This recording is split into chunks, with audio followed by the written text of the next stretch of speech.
Assalamualaikum warahmatullahi wabarakatuh. Meskipun tadi sudah diawali oleh Bapak KUA kalimat talbiyah, tidak apa-apa, kita perbanyak ya. Karena ini penting untuk menumbuhkan suasana khusyuk ya. Mari Bapak Ibu ikuti saya. Labbaik Allahumma labbaik. Labbaik la syarika laka labbaik.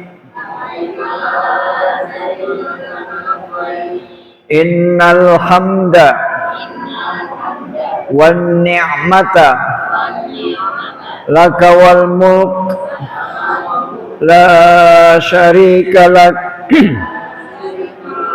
Labbaik Allahumma labbaik. Labbaik la syarika lak labbaik. Innal hamda wan ni'mata laka wal mulk la syarika lak. Labbaik Allahumma labbaik. Labbaik la syarika lak labbaik. Innal hamda wan ni'mata laka wal mulk la syarika lak. Baik Bapak Ibu sekalian, calon-calon tamu Allah, di seberang sana ada banner Pak ya. Banner itu berbunyi, kita wujudkan calon haji yang mandiri dan mabrur. Di banner itu Pak ya, yang di tembok itu. Banner itu dibuat bukan asal-asalan, bukan, tapi memang sengaja, bahwa tugas pemerintah Kemenak yang perpanjangan tangannya ke bawah adalah dari KUA, itu harus berusaha mencetak, mendidik calon jamaah haji yang mandiri dan mabrur ya. Artinya tidak menggantungkan orang lain ya. Boleh Bapak Ibu ikut KPIHU, boleh, ada KPIHU Al-Ikhwan, ada KPIHU Anamiro, ada KPIHU Pak Yani Tinatar, boleh, tapi jangan sekali-kali menggantungkan. Kalau menggantungkan, saya mah pokoknya ikut ustaz saya. Ustaz saya bilang A, ustaz saya bilang B. Nah, pertanyaannya bagaimana kalau ustaznya sakit? Itu pertanyaannya. Kita tidak tahu di tanah suci itu yang terjadi apa, kita tidak tahu Bu. Bagaimana kalau ustadznya sakit? Ya, karena apa yang terjadi di tanah suci kadang-kadang berkebalikan dengan di Indonesia. Di Indonesia itu sehat, segar bugar, waras, sehat. Pas sampai di tanah suci sakit, dia sembuh-sembuh. Ayo mau apa? Kita sudah mengandalkan, saya ikut ustadz saya ikut ustadz saya. Ternyata di sana ustadznya sakit. Nah, maka disitulah kita harus mandiri ya, mandiri. Setidak-tidaknya kita harus menguasai satu rukun haji. Rukun dulu, rukun ya. Dua, kita menguasai wajib haji ya, wajib haji. Nah, yang ketiga sebagai tambahan kita menguasai sunnah-sunnah haji ya. Jadi ada rukun, ada wajib, ada sunnah ya. Yang paling penting dari tiga itu, yang maha penting adalah rukun. Rukun haji itu jangan sampai ditinggal. Kalau rukun haji itu ditinggal, maka hajinya tidak sah. Hajinya sia-sia dan wajib diulang pada tahun-tahun yang akan datang. Nah, maka yang diperhatikan itu rukun, Bapak Ibu sekalian, rukun. Rukun haji ada 4. Ya, rukun haji ada 4. 4. 1, berihram. Berihram. 2, tawaf. Tawaf. 3, sa'i. Sa'i. 4, wukuf di padang Arafah. Nah, itu menurut sebagian mazhab, mungkin ada mazhab lain yang menambahkan tahallul, ya. Jadi 4 itu. Jangan sekali-kali 4 itu ditinggalkan. Salah satu dari 4 itu ditinggalkan, maka haji kita batal total dan wajib diulang tahun-tahun yang akan datang. Itu pun kalau tidak ada daftar tunggu. Kalau ada daftar tunggu 15 tahun, mau apa? Umur kita belum tentu nyampe lagi, belum tentu. Ya, maka karena ini haji hanya sekali seumur hidup, maka betul-betul harus paham. Ya, itu sekali lagi yang dibuat di banner itu tidak asal-asalan. Itu memang sengaja supaya masing-masing itu mandiri gitu loh, mandiri. Jangan sampai saya bagaimana Ustadz aja lah, saya ngikut kayak bebek gitu ngikut belakang itu. Enggak. Ya, ibu harus tahu bagaimana caranya tawaf. Ibu harus tahu caranya sa'i. Yang penting wajib-wajibnya sudah kita pegang, aman, berarti sah. Ya, yang sunah-sunahnya boleh kalau kita punya kemampuan. Yang sunah-sunah, ya. Oke, para bapak sekalian, jadi bapak ibu yang punya atau yang tergabung dalam KPIHU, ya, KBIH, yayasan, itu sekali lagi itu hanya sekedar untuk mengurus administrasi, ya. Adapun nanti prakteknya di Arab Saudi, prakteknya di Mekah, itu nanti pasti akan terjadi perpisahan-perpisahan, ya. Gak mungkin satu jamaah kemudian ngumpul terus, gak mungkin. Pasti nanti di tengah Ka'bah itu buyar. Perlu takut tidak? Tidak perlu takut. Kenapa? Itu rumah Allah. Ya, rumah Allah, nggak perlu takut. Ya. Orang saya bertamu di rumah Bapak Haji Suaida, saya akan dilayani dengan baik. Oh ya, silakan Pak Nurdin. Sini Pak duduk. Ini duduknya sini. Bapak mau minum apa? Teh apa kopi? Kita bertamu sesama manusia, itu dilayani dengan baik. Apalagi kita bertamu ke rumah Allah. Gak mungkin Allah akan menelantarkan kita, gak mungkin. Maka tidak boleh ada rasa takut sedikit pun masuk dalam Masjidil Haram. Ya. Yang penting di tengah Masjidil Haram pasti ada Ka'bah. Ada Ka'bah. Ya, pasti ada Ka'bah. Dan Ka'bah itu cuma satu, sehingga kita tidak mungkin tersesat, gak mungkin. Ya. Misalnya Bapak Ibu lagi tawaf, tahu-tahu kentut, ya, maka tawafnya batal, ya, sehingga Bapak Ibu harus wudhu dulu, ya. Kalau wudhunya ingin hemat, air gelas aqua bisa Pak. Nah, ini segini bisa untuk wudhu. Mungkin Bapak Ibu kaget, masa Ustadz segini itu bisa untuk wudhu? Demi Allah bisa. Ya, kita nuangkannya ke tangan sedikit saja. Cert, ya. Dituang sedikit saja, cert, ya, dikit saja. Kemudian diolesin ke tangan.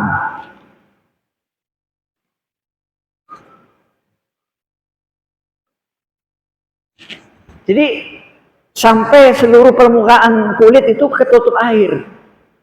Ya, tidak sampai biur, tidak. Ya. Yang penting seluruh permukaan tangan, seluruh permukaan kulit ketutup air.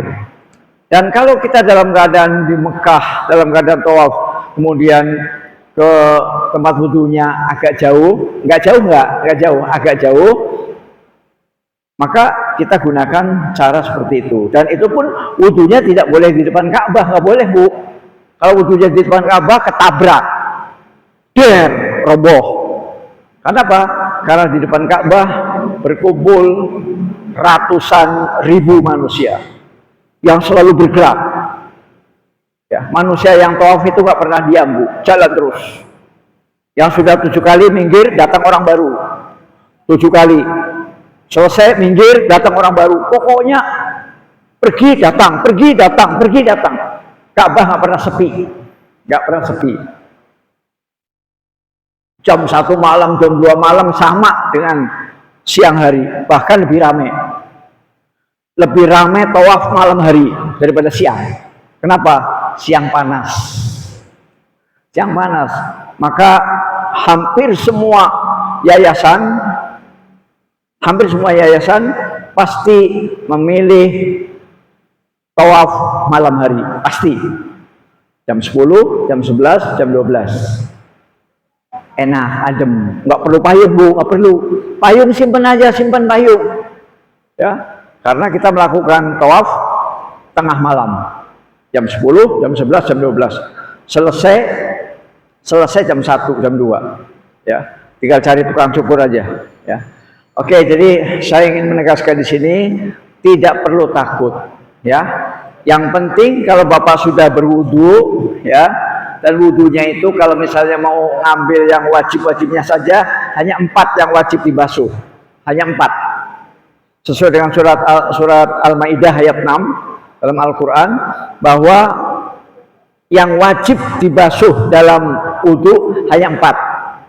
1, wajah, ya, wajah. 2, tangan sampai siku,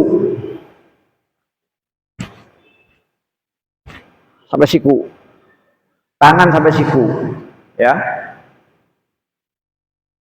Silakan pakai lidah. Yang ketiga, mengusap kepala, ya, kepala, rambut disambung dengan telinga. Jadi rambut disambung dengan telinga. Itu yang ketiga. Yang keempat, kaki sampai mata kaki. Itu yang rukun, yang wajib, yang harus. Kalau itu tidak dilakukan, wudunya tidak sah. Nah, yang lain itu sunnah. Misalnya, Pak Ustadz, apa nggak berkumur-kumur? Itu sunnah. Menghisap air ke hidung, sunnah. Mengulanginya 3 kali, sunnah. Memulai dari kanan dulu, kanan, habis itu kiri, itu juga sunnah. Kemudian menyela-nyela jari, itu sunnah. Yang penting jangan sampai ada bagian jari yang kering. Ya, jangan sampai, masih kering nih sini. Itu nggak sah. Ya. Jadi kalau airnya terbatas, cukup yang wajib-wajib saja. Nah, tapi kalau misalnya wudunya di tempat yang ada keran, ya, keran di Saudi atau di Masjidil Haram juga tidak sama dengan keran di Indonesia. Kalau keran di Indonesia kan ke bawahan. Kalau di sana kita wudunya pakai air zam-zam. Air zam-zam. Jadi dipencet, ya, dipencet dulu. Nanti baru kita kemudian berkumur, ya. Jadi kerannya itu di atas, Bu. Kerannya di atas, kemudian ada kayak wastafel itu. Ya, itu kita wudunya menggunakan air zam-zam. Nggak usah keluar masjid, Bu, nggak usah, di dalam masjid, ya. Kalau kebetulan ada orang Indonesia atau ada tentara Arab, tinggal tanya saja, wudu, nanti dia nunjukin. Ya, orang Arab kan atau polisi Arab, Bu, polisi Arab itu kan males bahasa Indonesia, males. Maka kadang-kadang, nah gitu aja. Nah ketika dia begini, ya udah kita ikuti aja. Artinya polisi Arab itu ingin menunjukkan bahwa di situ loh, Mas, tempat wudu, ya. Yang penting kita berani ngomong, ya. Assalamualaikum, wudu, ya. Di mana wudu? Nah, nanti dia akan menunjukkan, ya. Nah kita wudu, ya. Habis wudu, selesai wudu, kembali lagi ke Ka'bah. Kalau sudah ketemu Ka'bah, tidak akan tersesat. Karena Ka'bah itu bentuknya kotak, seperti ini. Kotak. Ya, kotak. Dan sudutnya hanya 4. Sudutnya hanya 4. Yang sebelah sini adalah pintu Ka'bah. Samping pintu Ka'bah itu namanya Hajar Aswad. Ya. Jadi sudutnya, pojoknya itu hanya 4. Kecuali Ka'bah sudutnya ada 15, wah itu baru pusing Bu, pusing. Kalau sudutnya cuma 4 kotak seperti ini seperti ini ya. Seperti kotak seperti ini. Kan ngapalinya gampang Bu, ya. Ngapalinya gampang. Yang di sini ada pintu Ka'bah, ya, pintu Ka'bah. Saya pikir semua orang tahulah yang namanya pintu kayak apa kan? Masa nggak tahu pintu Ka'bah. Nah, di sampingnya pintu Ka'bah ini di pojok sini namanya Rukun Hajar Aswad. Ya, Rukun Hajar Aswad nih. Ini tiang pertama, ya. Kemudian kita akan muter ke sini Bu, muter ke sini. Nah, kemudian di sini ada tiang kedua. Tiang kedua itu, ya, nanti aja Ustaz. Nah, kalau ini pakai ini. Ya, jadi saya visualisasi pakai ini dulu, ya. Kita muter ke sini kan, muter ke sini. Nah, tiang yang kedua ini sebenarnya nggak penting bagi kita, sehingga nggak hafal nggak apa-apa, ya. Nah, kemudian setelah tiang kedua ada yang setengah lingkaran begini, setengah lingkaran. Itu namanya Hijir Ismail. Hijir Ismail, setengah lingkaran. Ya. Nah, kemudian setelah itu tiang ketiga. Tiang ketiga itu juga nggak diapalin, nggak apa-apa, nggak perlu diapalin. Nah, barulah yang perlu diapalin lagi tiang keempat. Jadi yang Bapak Ibu perlu tahu namanya hanya 2 Bu. Tiang Hajar Aswad dan tiang sebelum Hajar Aswad, namanya Rukun Yamani. Rukun Yamani itu tok yang perlu diapalin, ya. Nah, jadi kalau Ibu habis wudhu, ya, nggak usah takut, nggak usah grogi. Aduh kemana, nggak usah. Masuk aja ke tengah-tengah Ka'bah, cari Rukun Hajar Aswad, ya. Nah, Rukun Hajar Aswad itu ini, ya, di samping pintu Ka'bah. Nah, disitulah nanti Bapak Ibu menambah kekurangannya setelah batal tadi.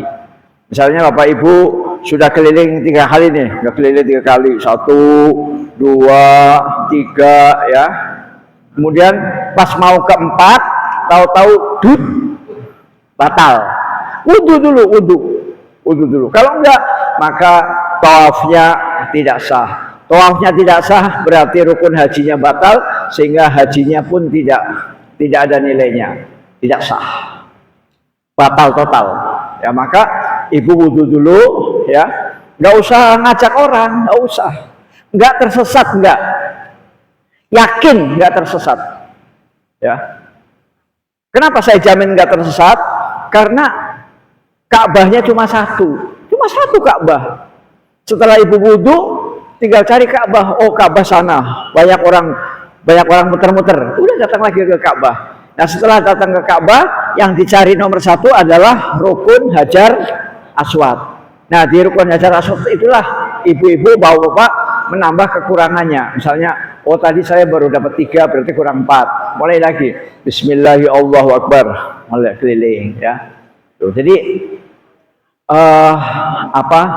hilangkan semua rasa khawatir dan takut, karena kita memang dididik untuk mandiri, ya, mandiri, ya.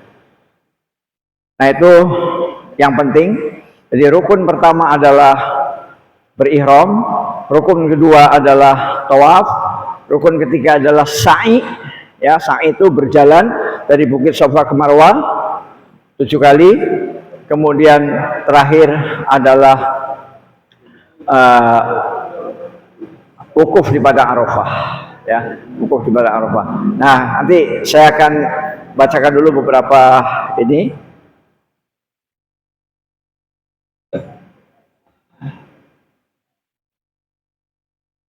Nah, saya ingin menyampaikan Bapak Ibu, karena haji itu cuma sekali seumur hidup, maka usahakanlah kalau bisa sesempurna mungkin, ya, supaya nanti Bapak Ibu pulang ke Indonesia tidak menyesal, ya. Kalau pulang ke Indonesia menyesal, mau diulang lagi, nunggu daftar tunggunya 15 tahun, ya. Dan konon kabarnya setelah pulang daftar lagi nggak boleh Pak ya? Nggak boleh. Nunggu 10 tahun dulu. Wah itu. Nunggu 10 tahun baru boleh daftar. Setelah daftar nunggu berangkatnya 15 tahun. Berarti 15 tambah 10. 25 tahun. Wes. Ya. Nggak bisa dibayangkan. Sekarang umurnya berapa sekarang? Sekarang misalnya umurnya 50. 50 tambah 25, 75. Ya. Udah kakek-kakek itu. Ya. Nah, makanya usahakanlah haji yang cuma sekali ini, usahakanlah dilakukan dengan ilmu yang benar, ya, dengan ilmu yang benar, supaya tidak menyesal. Ini ayat ini tentang ayat penyesalan orang-orang yang ketika meninggal dunia, ketika dicabut nyawanya sama malaikat maut, kemudian dia minta kepada malaikat, wahai malaikat, tolong sih, saya jangan mati sekarang. Saya minta diundur 10 menit aja, 10 menit. Saya mau sedekah. Saya mau sedekah. Saya mau jadi orang soleh. Nah, itu namanya penyesalan. Ya, jangan sampai ayat ini terjadi pada diri kita. Ya. Surat Al-Munafikun, ya. A'udzubillahi minasyaitonirrajim. وَأَنْفِقُوا مِمَّا رَزَقْنَاكُمْ مِنْ قَبْلِ أَنْ يَأْتِيَ أَحَدَكُمُ الْمَوْتُ فَيَقُولَ رَبِّ لَوْلَا أَخَّرْتَنِي إِلَى أَجَلٍ قَرِيبٍ فَأَصَّدَّقَ وَأَكُنْ مِنَ الصَّالِحِينَ. Dan belanjakanlah sebagian dari apa yang telah kami berikan kepadamu sebelum datang kematian. Sebelum datang kematian. Kepada salah seorang di antara kamu, lalu ia berkata, ya Tuhanku, mengapa engkau tidak menangguhkan kematianku sampai waktu yang dekat, yang menyebabkan aku dapat bersedekah dan aku termasuk orang-orang yang soleh. Ya, ini penyesalan yang tidak ada gunanya. Ya, penyesalan yang tidak ada gunanya ketika malaikat sudah mau mencabut nyawa.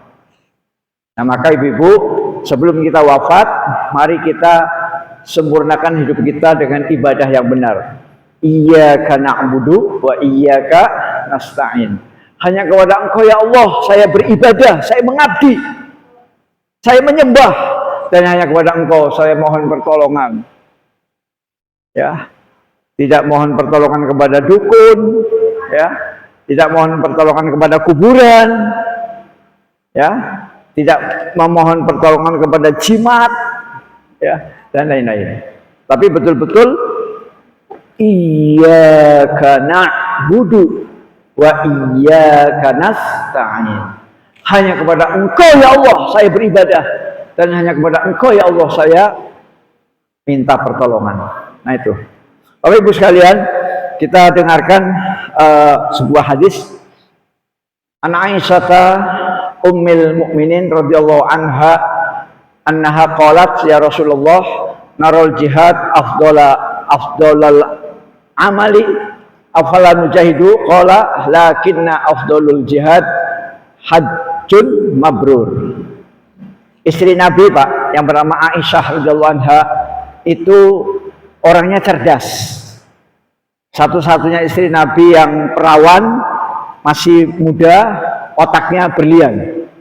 Dia bertanya, ya Rasulullah, enak ya laki-laki bisa boleh jihad, pahalanya luar biasa. Kami perempuan masa enggak ada jihadnya? Kami iri dong kaum wanita, ingin kayak laki-laki bisa mendapatkan pahala jihad. Maka jawab Nabi, "Nduk, ya, jihadmu itu haji mabrur.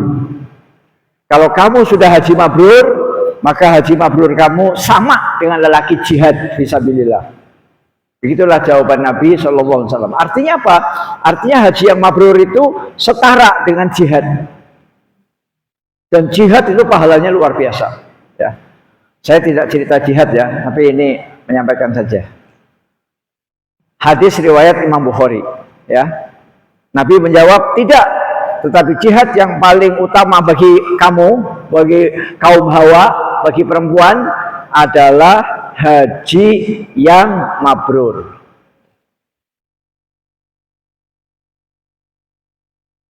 Nah, itu tadi hadis riwayat Imam Bukhari. Yang kedua, An Abi Hurairah radhiyallahu anhu qala su'ila an-nabiy sallallahu alaihi wasallam ayyul a'mali afdal qala imanun billahi wa rasulih ila summa madza qala jihadun fi sabilillah summa madza qala hajjun mabrur. Hadis riwayat Imam Bukhari, ya. Jadi dari Abu Hurairah radhiyallahu an, Rasulullah ditanya, "Ya Rasulullah, saya mau tanya, amal apa yang paling top? Amal apa yang paling top?" Maka Nabi menjawab, "Imanum billah wa rasulih." Imanum billah wa rasulih. Beriman kepada Allah dan Rasulnya. Itu adalah amalan yang paling top, paling tinggi. Iman kepada Allah dan Rasul. Kemudian para sahabat bertanya lagi, setelah itu apa? Maka Rasulullah menjawab, setelah itu adalah jihad fisabilillah. Ya, jadi jihad fisabilillah itu ranking 2. Ranking 2. Kemudian para sahabat belum puas. Apalagi ya Rasulullah? Kemudian Rasulullah menjawab, hajjun mabrur, haji yang mabrur. Jadi haji yang mabrur itu ranking 3, Pak. Amal yang paling top ranking 3. Nah, maka bapak-bapak harus berusaha, ibu-ibu harus berusaha memperoleh haji yang mabrur. Bagaimana caranya? Inilah makanya perlu manasik, Bu. Kalau haji mabrur tidak mau manasik, bolos terus dengan sejuta alasan, ya. Tapi kalau alasan yang penting nggak apa-apa, seperti Pak Krida kemarin kan, Ustadz saya udah punya MOU dengan seseorang udah 6 bulan yang lalu, itu nggak apa-apa. Tapi kalau di rumah mau turu tidur, yuk manasik, itu nggak bakal ketemu haji mabrur, Pak, nggak bakal ketemu, ya.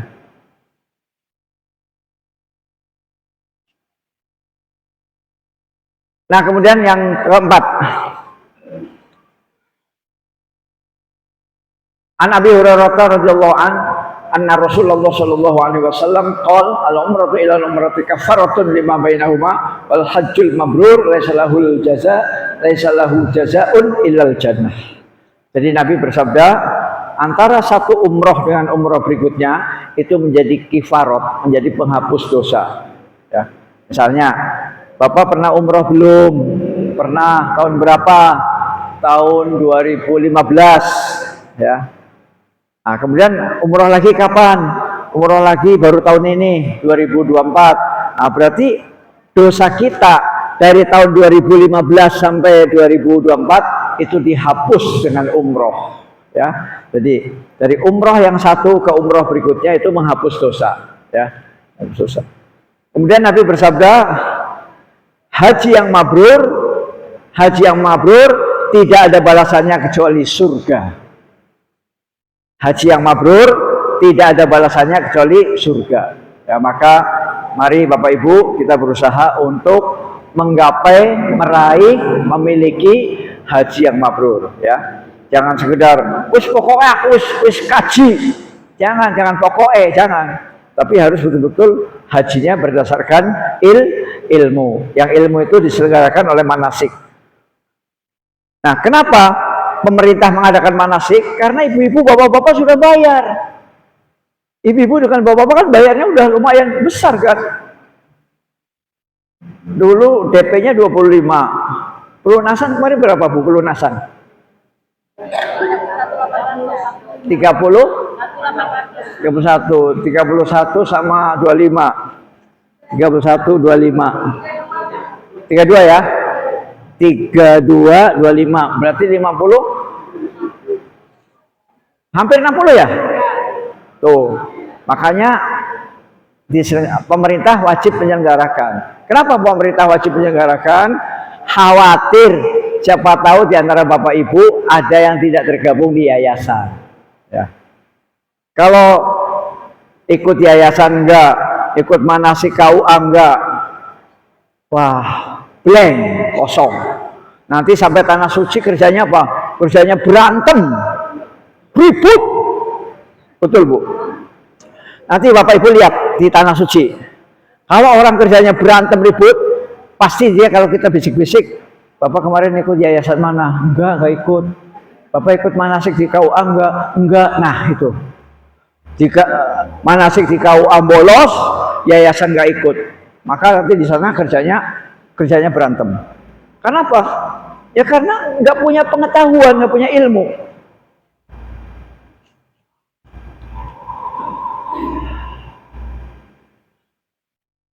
Nah, Bapak Ibu sekalian, salah satu rukun haji adalah wukuf di Padang Arafah. Ya, kan rukun haji 4 ya, ingat-ingat Pak, 4. Berihram, tawaf, sa'i, wukuf. Ya, puncak haji adalah wukuf di Padang Arafah. Nabi bersabda, "Qala Rasulullah SAW, khairud doa yaumu Arafah." Sebagus-bagus doa, setop-top doa, sehebat-hebat doa adalah doa di Padang Arafah. Maka pada saat wukuf, Bapak Ibu sekalian, wukuf itu artinya wakaf, ya. Wakaf itu artinya berhenti atau parkir, sama dengan parkir. Bapak badannya itu harus parkir di Padang Arafah. Barang siapa yang haji kemudian badannya masih di Mina pada tanggal 9 Arafah, masih di Mina, masih di hotel, nggak mau menginjakan kaki di Arafah, maka hajinya batal. Karena wukuf di Padang Arafah itu rukun, ya. Nah di Padang Arafah mulai wukufnya itu dari zuhur sampai maghrib, ya. Diawali dengan khutbah. Nanti ada khutbah dulu. Khutbah seperti khutbah salat Jumat, ada khutbahnya. Walaupun khutbahnya tidak di masjid, tapi di tenda, ya di tenda. Ada yang khutbah, setelah khutbahnya mirip dengan sholat Jumat, mirip.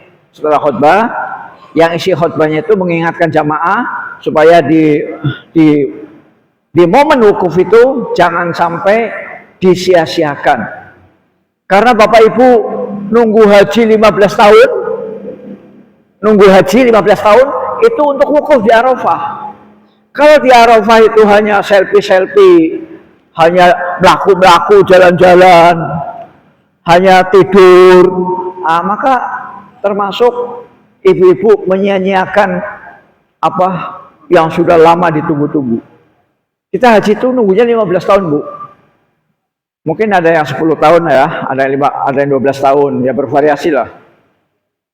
Jangan sampai waktu yang sudah ditunggu-tunggu sampai di sana malah ngobrol, malah diskusi yang nggak jelas, siapa calon gubernur kita, siapa, ya di sana itu yang perlu menangis, ya Allah, ampuni saya ya Allah, saya waktu muda jangan pakai jilbab ya Allah, saya waktu muda jangan menutup aurat ya Allah, ampuni saya ya Allah, itu yang ditangisi. Ya Allah, saya waktu muda jalan sholat ya Allah, ampuni saya ya Allah, saya haji saya mau sholat terus ya Allah. Itu yang ditangisi Pak. Wukuf di Arafah itu betul-betul tobat, istighfar, mohon ampun kepada Allah. Mungkin dulu waktu muda itu jarang sholat karena mengejar karier dikejar. Ya, kepala untuk kaki untuk kepala. Jumatan tinggal lewat. Sholat 5 waktu hanya maghrib tok. Isya nggak pernah sholat, subuh nggak pernah sholat. Nah itulah yang ditangisi Pak. Ya, nangislah di Arafah Pak, nangis Pak, nangis di Arafah, nangis terhadap dosa-dosa kita. Ya. Jadi itu isi khutbahnya. Jadi khutbah mengingatkan jamaah supaya wukuf Arafah betul-betul waktunya digunakan semaksimal mungkin. 1, untuk beristighfar dan bertobat. 2, memperbanyak doa. Doa untuk pribadi, doa untuk keluarga, doa untuk kaum muslimin, ya. Doa untuk guru-guru kita, ya. Bapak-bapak, ibu-ibu kalau sempat mintakan ampun kepada Allah untuk saya. Ya. Mintakan ampun kepada Allah untuk saya. Ya, mudah-mudahan ibu-ibu nggak pelit. Ya. Pelit nggak Bu kira-kira Bu? Pelit nggak? Janganlah ya. Ya Allah, ampunilah yang ngisi haji, manasik haji Pak Nurdin. Ampunilah Nurdin ya Allah. Saya titip satu saja. Minta diampuni dosanya oleh Allah Subhanahu wa taala ketika di padang Arafah, ya. Saya kan manusia biasa, Pak, ya. Saya manusia biasa sama dengan Bapak Ibu, ya. Banyak salah, banyak keliru, banyak dosa. Jadi saya titip, mudah-mudahan Bapak-bapak Ibu-ibu tidak lupa. Kalau pengen nggak lupa catat, Pak. Catat dong, catat, ya. Pak Nurdin minta doa diampuni dosanya oleh Allah. Tulis, Bu. Tulis. Kalau nggak ditulis ini lupa. Tulis, Bu, tulis. Pak Nurdin minta diampuni dosanya. Ya. Insya Allah kalau ditulis ingat, ya. Ini kan pasti Arafah dibaca. Pak Nurdin minta diampuni dosanya. Pak Nurdin ini siapa ya? Itu loh yang ngasih manasik yang bajunya merah kayak PDIP itu. Nah, ya. Ini saya bajunya merah, ya. Baik. 1, beristighfar dan bertobat. 2, memperbanyak doa. Ya. 3, membaca Al-Quran. Membaca Al-Quran. Ya. Membaca Al-Quran. Nah, maka bapak-bapak yang belum bisa ngaji, mulai sekarang harus sudah mulai belajar alif bengkok. Ya. Alif, ba, ta, sa, jim. Mulai sekarang belajar, Pak. Ya. Ojo isin-isin belajar ngaji. Ya, kalau malu-malu ngaji, nanti kita di alam kubur sengsara, Pak. Sengsara. Ya. Belajar ngaji. Nggak apa-apa, pelan-pelan aja. Oh, ini alif ya. Oh, ini alif. Yang ini apa? Yang ini ba. Yang ini jim. Nah, jadi belajar dari sekarang, ya. Tidak ada kata terlambat. Tidak ada kata terlambat, tidak ada. Ya. Nah, itu ya. Jadi kemudian yang terakhir memperbanyak zikir. Zikir yang diperbanyak pada saat wukuf itu bebas, tapi kalau bisa diperbanyak kalimat la ilaha illallah wahdahu la syarikalah lahul mulku wa lahul hamdu yuhyi wa yumit wa huwa ala kulli syai'in qadir. Ya, itu diperbanyak. La ilaha illallah wahdahu la syarikalah lahul mulku wa lahul hamdu wa huwa ala kulli syai'in qadir. Ada yang pakai yuhyi wa yumit, ada yang enggak. Dua-duanya boleh. Ya, yang pakai yuhyi wa yumit boleh. Yang enggak pakai yuhyi wa yumit boleh, ya. Kita ulangi. La ilaha, ikuti saya, Bu. La ilaha illallah wahdahu la syarikalah. Ayo, Bu.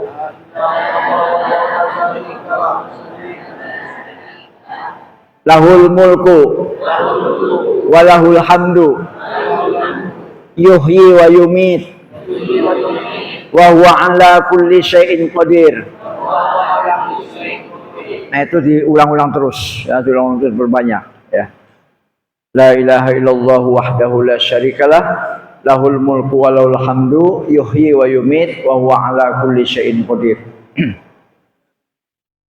Kemudian qalat Aisyah, inna Rasulullah sallallahu alaihi wasallam qol ma min yaumin aktsara min ayyu'tiqallahu fihi 'abdan min nar min yaumi Arafah.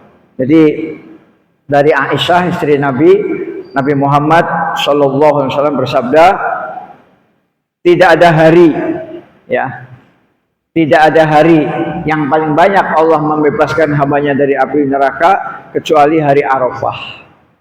Ya, hari Arafah. Maka di hari Arafah itu sesuai dengan sabda Nabi adalah hari yang paling banyak Allah membebaskan hambanya bebas dari api neraka. Nah, maka ketika kita wukuf, kita bilang pada Allah, ya Allah, sesuai dengan janji Nabi-Mu ya Allah, bahwa hari ini adalah hari yang paling banyak Engkau membebaskan manusia dari api neraka. Ya Allah, tolong saya masukin ya Allah, salah satunya saya ya Allah, tolong ya Allah, saya minta dibebaskan dari api neraka. Tolong ya Allah, sesuai dengan janji Nabi-Mu, Nabi Muhammad SAW, bahwa hari Arafah adalah hari yang paling banyak Allah membebaskan dari api neraka. Maka tolong ya Allah, masukkan saya ya Allah, masukkan saya ke dalam orang yang dibebaskan dari api neraka. Jangan lupa itu disebut, ya. Artinya bapak-bapak minta kepada Allah supaya bapak-bapak itu termasuk orang-orang yang dibebaskan dari api neraka. Mbak, sampai jam berapa saya? Sampai 9.30. 9:35. 9:55. Oke. Soalnya kalau saya kebanyakan ngomong takut lupa. Ya, 9:30 stop ya.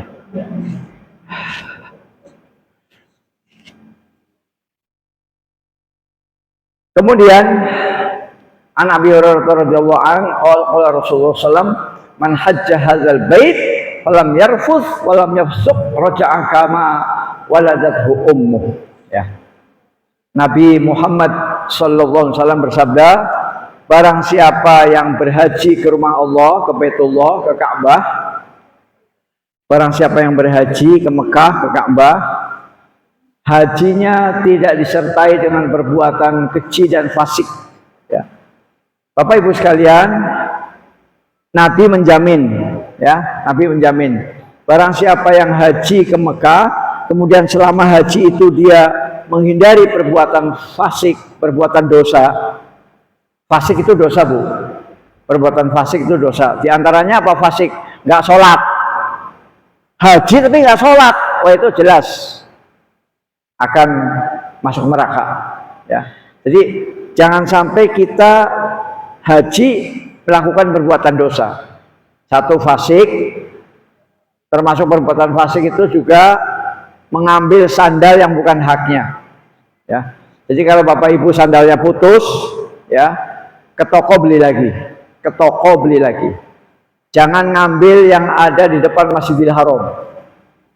Walaupun yang di depan Masjidil Haram itu banyak sandal yang tanpa pemilik, ya, tapi itu bukan punya Bapak, bukan, maka jangan coba-coba pakai. Lebih baik kita mengeluarkan 5 real, 10 real, beli lagi. Saya waktu haji, Pak, Bu, saya waktu haji membawa sandal jepit 3, ya, jadi paling sedikit bawa 3 lah, paling sedikit bawa 3. Kenapa? Karena satu, kemungkinan hilang, ya. 2, kemungkinan putus. Nah, kalau Bapak Ibu cuma bawa 2, yang satu hilang, yang satu putus, udah nyeker, ya. Padahal nyeker itu berbahaya. Kenapa? Tanah Arab itu panasnya luar biasa, panas banget. Kaki melepuh, kakinya bisa melepuh itu ya anulah, mateng lah, kakinya mateng. Nah, maka bawa sandal jepit, kalau saya minimal 3. Satu, mengantisipasi putus, yang kedua mengantisipasi hilang. Dan saya ngalami, hilang saya ngalami, putus juga ngalami.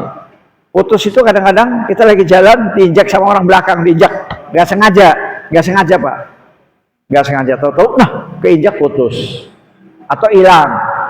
Nah, maka untuk supaya tidak hilang, setiap masuk Masjidil Haram, sandal harus dimasukkan ke dalam plastik kresek, boleh plastik kresek, atau plastik yang disediakan di pintu gerbang masjid, ya. Nanti di Mekah itu, di Masjidil Haram, di pintu gerbang itu biasanya ada plastik, Bu. Plastik seperti yang untuk buah kalau kita ke toko surya, ya. Plastik gulungan, plastik panjang itu. Ya, nanti tinggal kita robek, seret gitu loh, ya. Kalau bapak-bapak pernah ke supermarket yang besar, itu kan biasanya untuk beli buah ada plastik kan. Nah, plastiknya itu kan biasanya panjang itu, plastik gulungan. Nah, kayak gitu. Itu biasanya ada di depan itu, di depan Masjidil Haram. Tapi kadang-kadang kehabisan. Nah, maka untuk mengantisipasi kehabisan, bawa plastik kresek ya, untuk naruh sendal. Kemudian sendalnya dibawa ke dalam. Jangan sekali-kali sendal ditaruh di rak, insya Allah hilang. Kenapa? Raknya itu ribuan. Raknya itu rak sandal itu ribuan. Nanti ibu bingung, loh sandalku dia keliling nggak ketemu, ya. Dan itu pengalaman saya. Jadi jangan sekali-kali sandal ditaruh di rak, insya Allah hilang. Jadi sandal bawa masukin tas. Kalau sudah diikat kenceng, tidak ada najisnya, diikat kenceng, pegang aja. Waktu tawaf pegang aja. Wow. Ya. Jadi itu sandal, ya, supaya kita kakinya tidak melepuh.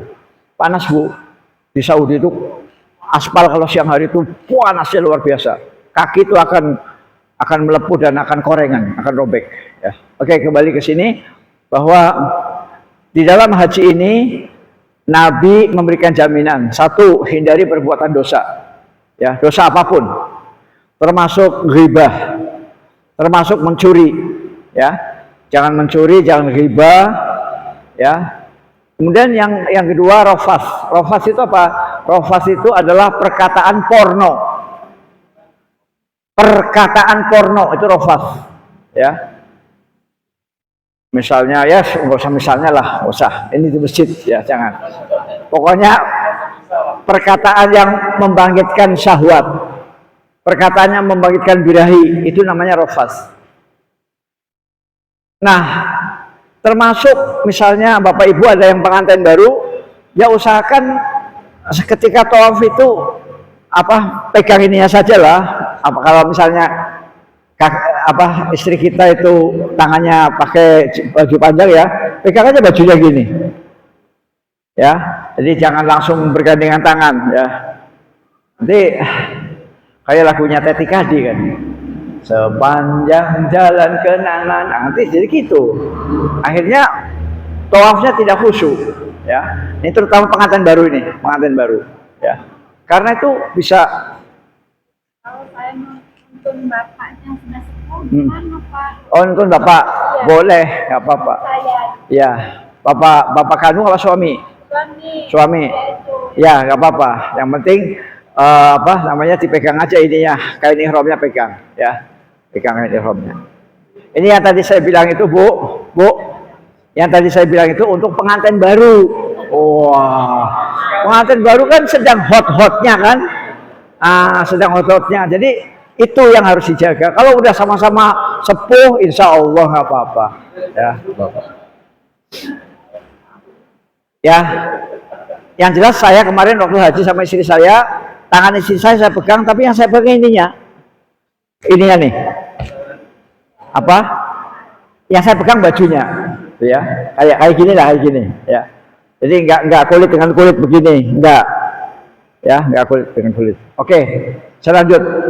Jadi dua itu yang harus dihindari. Kalau dua itu dihindari, perbuatan dosa dan perbuatan rofas, perbuatan yang menimbulkan nafsu syahwat, nafsu birahi, maka kita dijamin Nabi akan seperti hari di mana kita baru dilahirkan sama ibu kita. Ya. Ketika kita dilahirkan sama ibu kita dilahirkan, kita bawa dosa nggak? Nggak ada dosa, bersih. Ya, jadi maka ia kembali dengan keadaan seperti ketika ibunya melahirkan. Jadi sama dengan kita baru dilahirkan tanpa dosa. Nah, alhamdulillah bapak-bapak termasuk orang yang dipilih Allah, Bapak Ibu, untuk berangkat, ya. Nah, tolong kalau ada saudara-saudara yang kaya raya, Bu, ya. Bapak Ibu punya saudara kaya betul, kaya, tapi disuruh haji nggak mau. Enggak, saya takut. Nah, ini ancamannya, ya. Jadi ancaman ini bukan untuk kita, Pak, bukan. Karena kita kan mau berangkat kan? Mau berangkat. Ancaman ini untuk orang-orang yang kaya tapi suruh daftar haji nggak mau. Lebih senang bisnis, ya. Barang siapa yang mengingkari kewajiban haji, maka sesungguhnya Allah Maha Kaya. Ya. Walillahi 'alan nasi hajjul baiti man istata'a ilaihi sabila wa man kafara fa innallaha ghaniyyun 'anil 'alamin. Dan kewajiban atas manusia dari Allah adalah berhaji ke Baitullah, ya. Walillahi 'alan nasi hajjul bait. Ya. Kewajiban dari Allah untuk manusia adalah berhaji. Man istata'a ilaihi sabila, bagi yang memiliki kemampuan. Nah, bapak-bapak karena sudah pelunasan berarti sudah mampu dong, sudah mampu ya. Sudah mungkin ada yang jual tanah, mungkin ada yang jual biasanya jual tanah, biasanya jual tanah. Yang misalnya, Pak Ustadz saya bukan jual tanah, tapi saya uang dari taspen, ya udah nggak apa-apa, udah wae ya. Barang siapa yang menolak tidak mau haji, maka sesungguhnya Allah tidak butuh orang itu. Ya. Allah tidak butuh orang yang menyepelekan perintah haji. Allah nggak butuh. Kalau Allah nggak butuh, berarti mungkin ya dicuekin, ya. Bapak ibu pernah nggak dicuekin sama ibu? Pernah nggak dicuekin sama suami? Pernah nggak dicuekin? Pernah. Bapak pernah nggak dicuekin sama ibu? Pernah ya. Minta berkali-kali nggak dikasih kan? Nah itu. Ya jadi dicuekin manusia aja gak enak tuh, dicuekin. Apalagi dicuekin sama Allah. Ya. Jadi Allah betul-betul nggak butuh sama orang-orang yang disuruh haji nggak mau daftar. Padahal kaya raya. Mobil Pajero 3, rumah 3, terus macam-macam. Surat Al-Imran 96-97. Kemudian Umar bin Khattab berkata, Umar bin Khattab ini khalifah kedua, ya. Khalifah pertama namanya Abu Bakar As-Siddiq.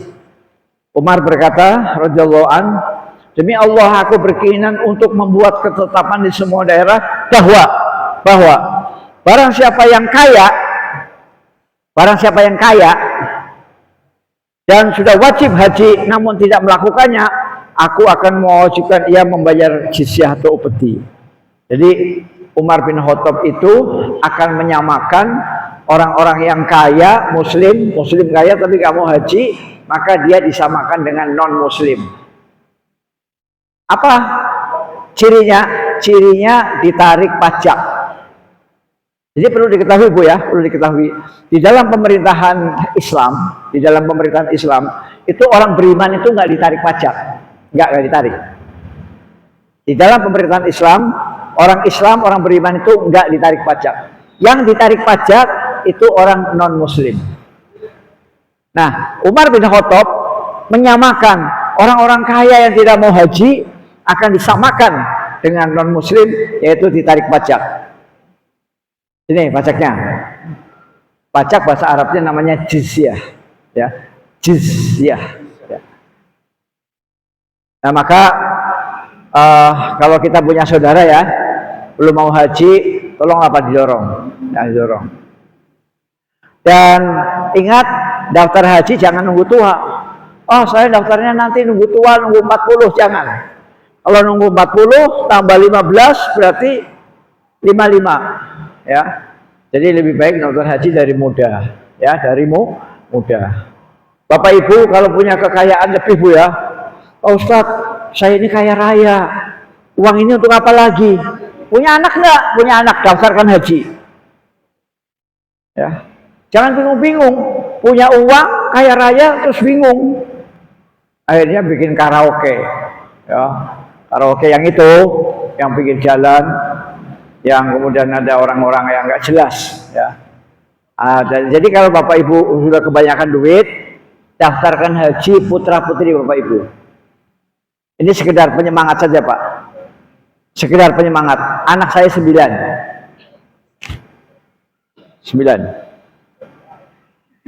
Anak saya 9, semuanya sudah saya daftarkan haji, sudah, tinggal tunggu berangkat aja. Penyemangat saja.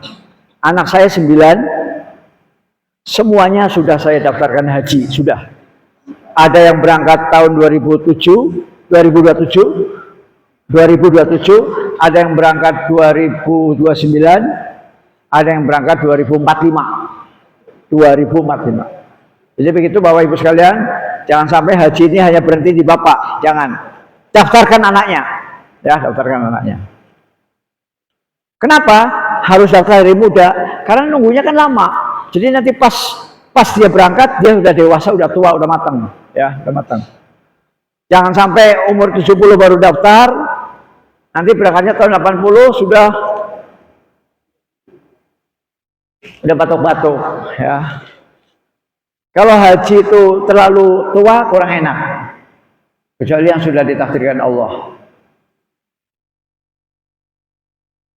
Jadi ada kata kunci Bapak Ibu sekalian bahwa haji merupakan rukun Islam yang kelima. Ya. Syahadati an la ilaha illallah wa iqamis shalah wa ita'iz zakah wa tasum ramadan wa tuhijjul baiti. Haji adalah rukun Islam kelima, ya, rukun Islam kelima. Bagaimana kalau salah satu tiang ini kita robohkan, tiang ini, ya. Bagaimana kalau ini kan tiangnya banyak nih, 1, 2, 3, 4, 5, 6, 7, 8, 9, 10, 11, 12. Ini ada 12. Salah satu kita copot gimana Pak? Salah satu.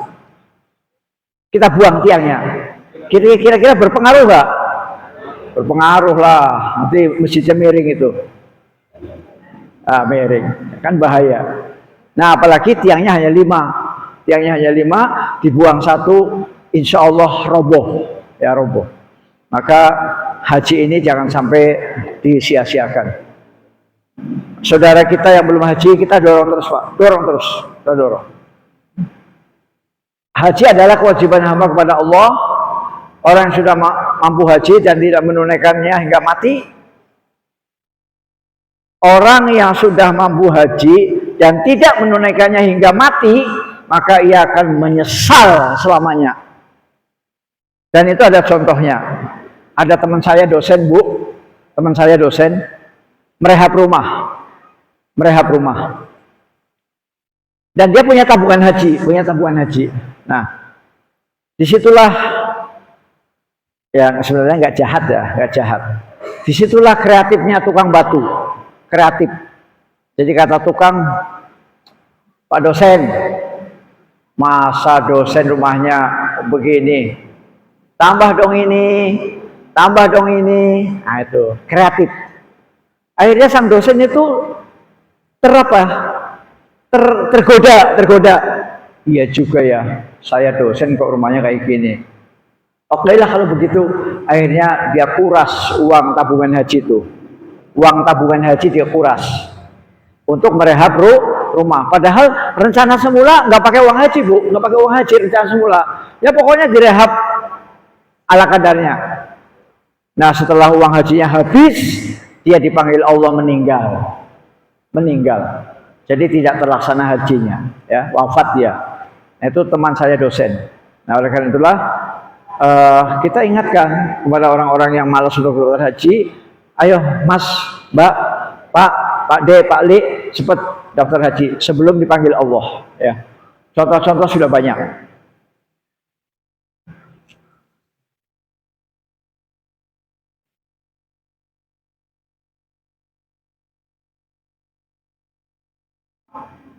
Ya, tadi ini kesimpulan saja, terutama bagi Bapak yang baru datang.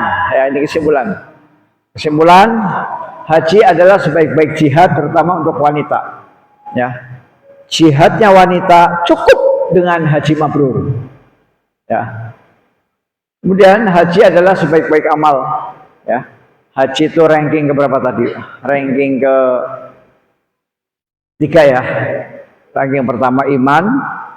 Ranking kedua itu jihad, ranking ketiga adalah haji. Kemudian tidak ada balasan bagi yang berhaji mabrur, tidak ada balasan untuk yang haji mabrur kecuali surga, jannah. Ya. Kemudian haji akan menghapus dosa seorang hamba. Ya. Karena apabila dia hajinya benar, meninggalkan perbuatan dosa, meninggalkan perkataan-perkataan porno, maka dia seperti baru dilahirkan oleh ibunya. Kemudian doa yang paling baik adalah doa Arafah. Ya. Jadi ketika Bapak wukuf di Arafah, maka jangan disia-siakan. Ya. Kalau saya pribadi malah mengusulkan pada saat musim haji, ya, pada saat kita mulai tarwiyah, wukuf, Musdalifah, itu kalau bisa hubungan dengan keluarga, sementara HP-nya dimatikan dulu, ya. Jadi kita betul-betul murni hablum minallah, murni, ya. Nah, nanti setelah melontar jumrah Aqobah, kemudian cukur botak, cukur gundul, barulah kita nyalakan lagi HP-nya. Halo, anak, ya, papa di mana? Papa, alhamdulillah sudah melaksanakan rukun-rukun haji. Nih lihat kepala papa nih. Oh, papa, ya, kepalanya botak ya, iya. Nah, itu ya. Jadi setelah kepalanya dibotak, baru video callan, ya. Tapi selama wukuf, Musdalifah, itu kalau bisa hubungan hablum minan nas sementara putus dulu, ya, putus dulu. Itu saran saya. Supaya apa? Supaya kita betul-betul khusyuk, ya, khusyuk.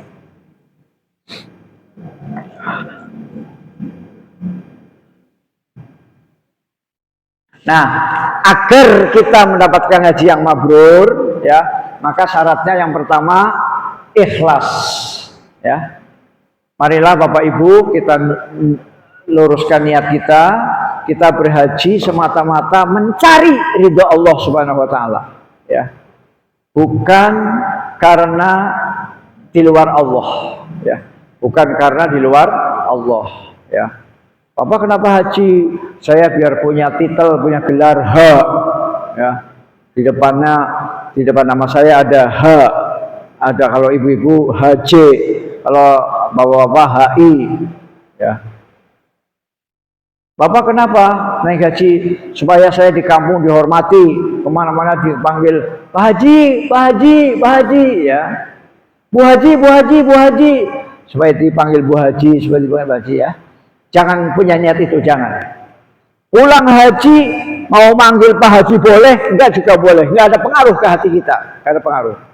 Ya, itu namanya ikhlas. Tapi kalau ada orang manggilnya Pak Nurdin, terus marah. Sampai yang sembarangan. Saya tuh sudah haji 2 kali, tahu nggak? Panggil dong Haji Nurdin. Nah, kalau begitu berarti itu tidak bagus, ya, tidak bagus. Jadi jangan marah kalau pulang dari tanah suci nanti nggak dipanggil Bu Haji, Pak Haji, jangan marah. Karena itu bukan yang kita cari, bukan. Yang kita cari adalah ridho Allah. Ikhlas. Yang kedua, ibadah apa saja harus dibarengi dengan ilmu, ya. Ibadah apa saja harus dibarengi dengan ilmu. Ilmu tentang berwudu, ilmu tentang puasa, ilmu tentang zakat. Yang hari ini ilmu tentang haji, ya. Karena Nabi bersabda, "Khudhu anni manasikakum." Ya. Itu sabda Nabi besar Muhammad SAW, "Khudhu anni manasikakum." Ambil manasik haji dariku. Ya. Pakai, gunakan manasik haji dariku. Dariku ini yaitu dari Rasulullah SAW. Maka inilah perlunya manasik, jangan sampai bolos. Pelajari manasik haji yang benar sesuai tuntunan Rasulullah SAW. Bagaimana Rasulullah melontar jumroh, bagaimana Rasulullah memotong hewan dam, bagaimana Rasulullah tawaf, bagaimana Rasulullah sa'i. Nah, itu ada tuntunannya. Hayati semua rangkaian ibadah haji dalam haji. Hayati semua rangkaian. Kenapa dikatakan semua rangkaian? Karena haji itu bukan hanya satu. Pertama berihram dari hotel. Dari hotel kita sudah mengucapkan labbaika Allahumma hajjan. Nah, setelah berihram, kemudian tarwiyah, ya, ke Mina, menginap 1 malam. Setelah menginap 1 malam, barulah pagi harinya wukuf di Padang Arafah. Setelah wukuf, malam harinya di Musdalifah, menginap di padang pasir Musdalifah. Kemudian pagi harinya melontar jumrah Aqobah. Itu namanya rangkaian, Mbak, ya, rangkaian. Dan dalam prakteknya itu kita wajib memiliki kesabaran. Wajib memiliki kesabaran. Contoh, dalam semua aspek itu harus sabar. Sabar di hotel, nggak marah-marah. Sabar di kamar, nggak marah-marah. Sabar di Mina, sabar di Arafah, sabar di Musdalifah. Pokoknya semuanya harus sabar. Bayangkan kita keluar dari Arafah itu maghrib Bu ya, maghrib. Jam 6, jam 7 lah keluar. Nah keluarnya itu dari tenda kita sampai ketemu bis, dari tenda sampai ketemu bis itu bisa 2 jam Bu. Padahal jaraknya seperti dari sini ke lampu merah itu, lampu merah ya. Dari sini ke lampu merah kalau jalan berapa menit Bu? Lampu merah. Itu nanti di Arafah itu bisa 2 jam. Baris. Dan habis baris, maju. Stop. Nah, stopnya itu lama. Kalau kita berdiri begini pegel, kadang kita jongkok. Ya, jongkok. Ada yang duduk. Ya, pokoknya sabar. Ya. Sabar antri ketemu bis. Sabar antri ketemu bis. Nah, di situ harus sabar. Jangan sampai marah-marah. Oh lama ya. Jangan, tenang aja. Memang ngurus jutaan orang itu nggak mudah Pak. Kan seluruh dunia itu sekitar 3 juta itu. Bisnya berapa coba bisnya? Ya, maka kita nanti kayak anak TK Bu. Kita kayak anak TK. Ayo, maju. Stop. Nunggunya setengah jam. Ya, nanti berdiri lagi. Kayak gitu terus sampai ketemu bis itu kira-kira 2 jam. Jadi kita dari maghrib baru jam 8, jam 9 baru dapat bis. Ya, sampailah ke Musdalifah. Tahun kemarin Bapak Ibu sekalian, mudah-mudahan tidak terjadi Bu ya. Mudah-mudahan tidak terjadi. Mudah-mudahan tidak terjadi. Tahun kemarin ada accident. Tahun kemarin. Apa accidentnya? Jamaah haji dari Musdalifah terlambat diangkut oleh bis menuju ke Mina. Ya, kan? Tanggal 8 tarwiyah. Tanggal 9 wukuf di Arafah. Malam harinya tidur di Musdalifah malam harinya. Pagi harinya seharusnya diangkut oleh bis dengan lancar. Ternyata bis yang mau ngangkut itu telat. Telatnya bukan sejam 2 jam. Kalau sejam 2 jam nggak apa-apa. Telatnya 4 jam 5 jam. Sehingga jamaah itu di Musdalifah sudah matahari terbit, udah pada kepanasan. Air ini, air apa? Air aqua habis, air mineral ya. Kehausan, ada yang pingsan. Nah, mudah-mudahan tahun ini tidak terjadi. Amin. Ini musibah tahun lalu, Bu. Musibah tahun lalu, bis terlambat menjemput jamaah dari Musdalifah menuju ke Mina untuk persiapan lontar jumroh. Itu tahun lalu. Ya, sehingga kalau di Arab Bu, kalau sudah matahari udah terbit, apa jam 8, jam 9 itu udah panas Bu, panas sekali. Padahal baru jam 8, baru jam 9. Belum jam 11 belum. Apalagi kalau jam 11, panasnya luar biasa. Nah, maka air mineral itu walaupun berapa kardus habis. Dan ada sebagian yang pingsan. Ya. Nah, itu musibah tahun lalu. Nah, makanya Bapak Ibu sekalian, banyaklah berdoa. Banyaklah berdoa, semoga haji kita lancar, badan kita sehat, ya, badannya sehat, hajinya lancar, sehingga tidak ada eksiden yang seperti tahun-tahun sebelumnya. Ya. Itu harus banyak berdoa Bu, banyak berdoa. Ya. Kapan berdoanya? Ya sekarang inilah. Habis sholat berdoa, ya Allah, mudah-mudahan haji saya lancar ya Allah, tidak ada hal-hal yang memberatkan, tidak ada musibah. Berdoa Bu. Ya. Nah itu yang tahun lalu. Ya. Nah makanya perlu kesabaran, sabar untuk antri bis antri masuk ke dalam bis. Dan nanti waktu masuk ke dalam bis itu yang penting satu rombongan satu bis Bu ya. Satu rombongan satu bis ya. Sebab nanti kalau sampai kececer di Musdalifah nyarinya susah. Musdalifah itu kan lapangan luas Bu, luas sekali lapangan. Kalau kita nyari mana istri saya, oh di bis satunya lagi, bisa apa ya? Waduh. Nah, jadi suami istri kalau bisa jangan pisah. Ketika kita naik bis harus satu bis, terutama di Musdalifah. Ya. Karena apa? Karena di Musdalifah itu tidak ada tenda dan tidak ada kaplingan-kaplingan itu. Ini kaplingan untuk Sumatera, ini kaplingan untuk Sulawesi, ini kaplingan itu nggak ada. Jadi pokoknya cari aja tanah yang kosong, cari tanah yang kosong, gelar tikar, sholat, duduk di situ di Musdalifah. Ya. Jadi hayati Bu, hayati. Kemarin sudah saya sampaikan ke beberapa teman, ketika kita tawaf Bu ya, keliling Ka'bah ya, tawaf. Itu jangan ingin buru-buru cepat selesai. Jangan ingin buru-buru cepat selesai tawaf, jangan. Jalani saja. Kalau memang jalannya hanya begini, ya nggak apa-apa.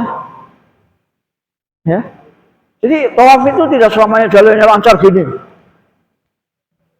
Enggak. Kadang-kadang kita seperti saya haji 2007, saya tawaf itu nggak pakai tenaga Bu, nggak pakai tenaga. Kenapa nggak pakai tenaga? Didorong dari belakang. Didorong dari belakang saya dorong, maju otomatis. Ya. Nah jadi jangan punya perasaan aku ingin cepat selesai. Tawaf aku ingin 20 menit, jangan. Pokoknya kerjakan saja, hayati betul ya. Hayati bacaannya subhanallah walhamdulillah wala ilaha illallah Allahu akbar. Subhanallah walhamdulillah wala ilaha illallah Allahu akbar. Hayati. Subhanallah, maha suci Allah. Walhamdulillah, segala puji bagi Allah. Wala ilaha illallah, tidak ada Tuhan yang berhak disembah kecuali Allah. Allahu Akbar, Allah Maha Besar. La haula wa la quwata illa billah. Jadi ketika Bapak Ibu tawaf mengelilingi Ka'bah, jangan punya perasaan ingin cepat selesai, jangan. Ya. Demikian juga ketika sa'i, ya. Saya pribadi ketika tawaf dan sa'i, saya pribadi Bu ya, yang paling berat itu pada saat sa'i Bu. Karena sa'i itu jalannya cukup jauh Bu. Antara Bukit Sofa sampai Bukit Marwah itu jauh, 400 meter. Ya. Tapi ya nggak apa-apa walaupun jalannya hanya nggak apa-apa. Pokoknya jalan terus, ya. Nah, nanti yang muda-muda jangan sok-sokan nih yang muda-muda. Kalau yang muda-muda sudah selesai duluan, ya nunggulah sabar. Nunggu yang tua-tua selesai. Ya jangan ini kok lama banget sih ini. Kakek-kakek, nenek-nenek, udah capek nunggunya, jangan Pak, jangan. Ya. Yang selesai duluan sabar, nunggu, ya, nunggu yang sepuh-sepuh, yang lansia tunggu, ya. Karena memang ibadah itu perlu kesabaran, ya, kesabaran. Saya pribadi ketika tawaf dan sa'i, saya pribadi yang merasakan cukup berat itu. Sa'i, apalagi saya punya penyakit ambeien, ya, saya punya penyakit ambeien.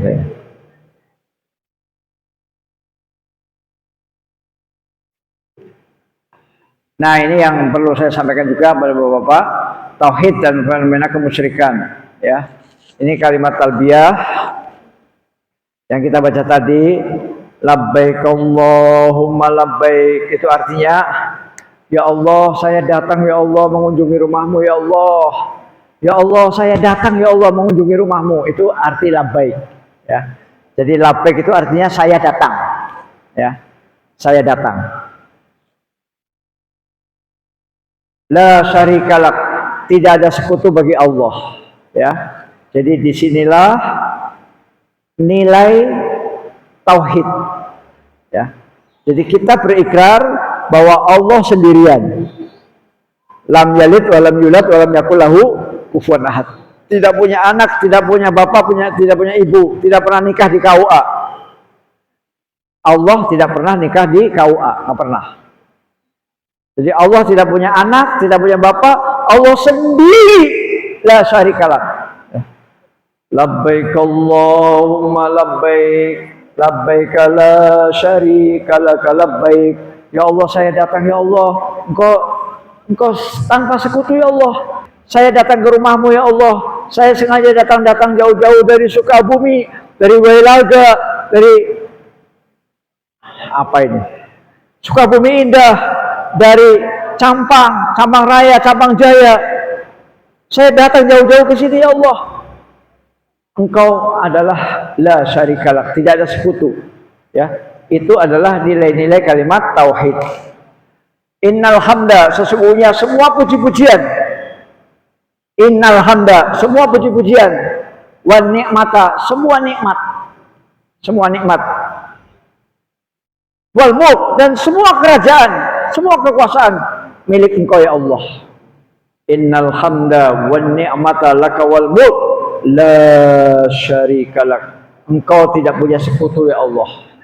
Engkau tidak punya sekutu. Disinilah nilai tauhid, sebagaimana asyhadu an la ilaha illallah wa asyhadu anna Muhammadar Rasulullah pada saat kita tahiyat ya, Bu. Jadi tidak ada sekutu bagimu, ya. Maka kita dilarang menyekutukan Allah. Segala pujian, segala kenikmatan dan kerajaan hanya milik Allah. Tidak ada sekutu bagimu ya Allah. Diulang 2 kali, Pak. Kata-kata tidak ada sekutu diulang 2 kali. Nih. La syarikalak. 1. Ya, 1. La syarikalak. 2. Diulang 2 kali. Artinya apa? Artinya betapa pentingnya untuk kita tanamkan ke dalam hati kita bahwa Allah sendiri, ya, Allah sendiri, tidak ada sekutu.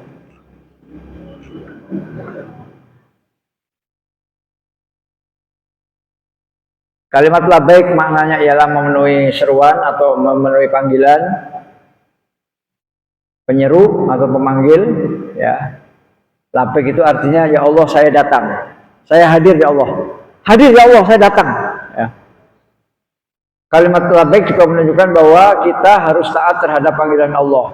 Segera memenuhi panggilannya. Jadi Bapak Ibu sekalian, ini adalah salah satu dari panggilan Allah. Salah satu. Emang ada lagi Pak Ustadz panggilan Allah yang lain? Ada. Apa? Hayya 'alas shalah. Itu panggilan Allah. Yuk salat yuk, yuk salat. Hayya 'alal falah. Yuk menuju kemenangan.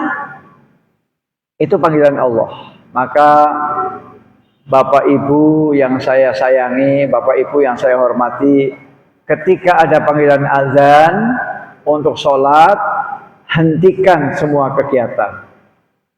Yang masak, kompornya dikecilin, yang nyuci, mesin cucinya sementara di stop dulu, yang ngetik, yang dosen, yang ngajar, yang praktek, yang petani, istirahat dulu, ya.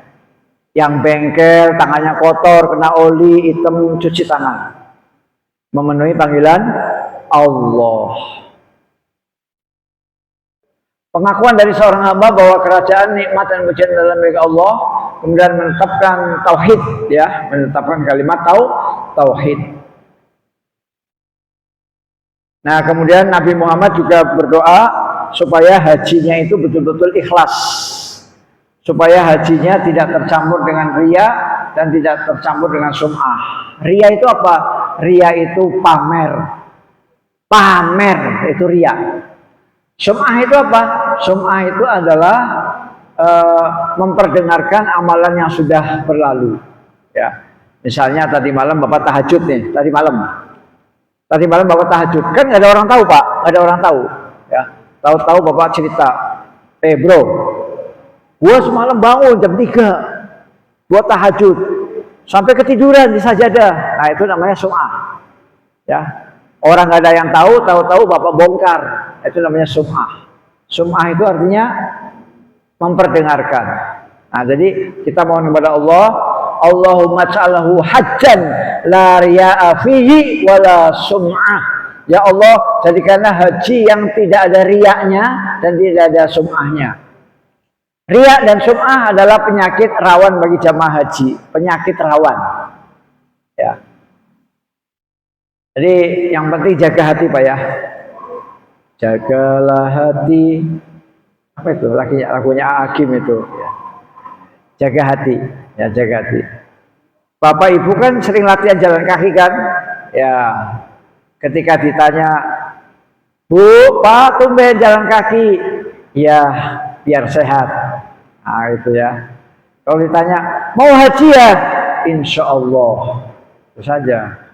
Jangan sampai, Bapak, Ibu, tumben jalan sehat.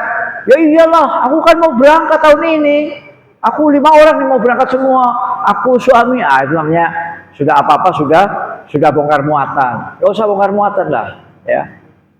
Kalau ditanya, Bapak Ibu mau haji ya? Insya Allah. Ya. Jadi jangan sampai ada kayak show gitu loh, show. Ya jangan. Sum'ah tadi sudah. Kemudian pada saat selesai tawaf Pak, tawaf kan 7 kali Pak ya. 7 kali keliling kan tawaf. Selesai tawaf kita disunahkan sholat 2 rakaat.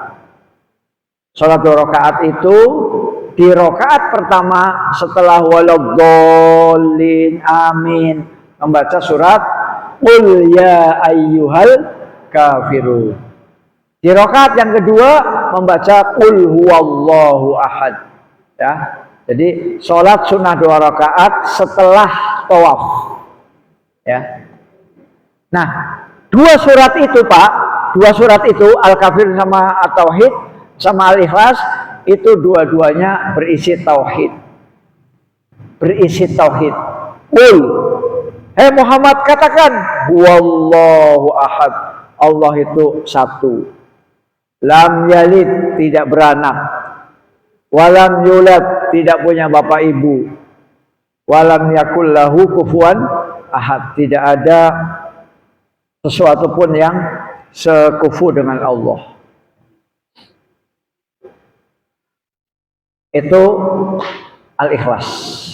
Kemudian yang Al-Kafirun juga kan, Qul, hai Muhammad katakanlah, hai Muhammad katakan, ya ayyuhal kafirun, wahai orang-orang kafir, la a'budu ma ta'budun, saya tidak menyembah apa yang kamu sembah. Wala antum a'abiduna ma'abud, kamu tidak menyembah apa yang saya sembah. Wala ana 'abidum ma'abattum, dan saya bukan penyembah apa yang kamu sembah. Wala antum 'abiduna ma'abud, dan kamu bukanlah penyembah apa yang kami sembah. Lakum dinukum waliyadin, agamamu untuk kamu, agama saya untuk saya. Tidak boleh campur, tidak boleh dioplos agama, nggak boleh. Yang boleh dioplos itu kopi sama susu, boleh dioplos, boleh Pak. Kopi sama durian atau boleh dioplos, boleh ya. Tapi kalau agama Islam dengan agama Hindu dioplos, buatan kenging, ora ento, ya. Bahasa lambungnya apa Mbak? Bahasa lambungnya Madapo, ya Madapo. Jadi jangan dioplos agama. Lakum dinukum waliyadin. Pak, snacknya dimakan Pak? Snacknya dimakan? Oke, sebelum silakan yang mau tanya jawab, silakan yang mau bertanya. Yang mau bertanya, silakan. Silakan. Ada yang menggelitik tadi Pak. Iya. Tadi Bapak sampaikan salah satu contoh kalau umroh 2010 ke umroh 2020, dari 2010 ke 2020 dosanya dihapus. Iya. Itu pertanyaan saya Pak, apa hadis, Iya. apa firman, apa pendapat ulama? Iya. Karena kalau dia bisa begitu, pengen juga Pak orang. Iya. Ambil dosa lagi, ambil umroh lagi kan gitu. Iya. Nah, Iya. Pak. Jadi Iya. mohon penjelasannya. Iya, ya, baik. Jadi yang pertama saya jawab, secara pasti itu adalah sabda Nabi besar Muhammad sallallahu alaihi wasallam. Jadi yang berbicara begitu adalah Rasulullah, bahwa satu umroh ke umroh berikutnya itu adalah untuk menghapus dosa, ya. Dan dosa manusia tidak usah direncanakan, Manusia itu otomatis setiap hari berbuat dosa. Dosa mata, dosa telinga, dosa kaki, ya. Kita ini Bu, saya, para ustadz, para mubalik yang suka ceramah di sini, ya, itu jangan dikira itu orang suci, bukan. Kita ini kata Nabi, kamu itu adalah berdosa semua.